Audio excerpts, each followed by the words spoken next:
Gaur Truk telebistan garaitzailetan marka handiak altxatzeko gai diren pertsona batzuk ditugu, marka jasotzaileak. Azteko sortzaile hau marka handi baten jaurtiketarekin ausartuko da transmedia edukia duena. Guazen hor, gora marka hori, hor duzu, Truk, epa gora! Kanpaina eraginkorra, saltzailea, azea arrakasta. Hemen da bigarren parte hartzailea, marketing kanpaina esperientziala duen produktu bat altxatzen saiatuko da. Pitzadurarik gabe, tira mutilia, hori da, Truk, epa indartsu hori bezeroari entzuten.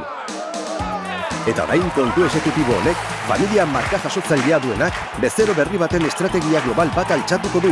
Aze nolako erronka, hori da hori indarra, eutxineska! Truk, oso ondo! Pertsona hauek, markak, kanpainak, bezeroak altxatzen dituzte. Zurekin daude zuri laguntzeko eta elkarrekin hazteko. Gogoratu, Truk, marka jasotzaileak 1995-etik.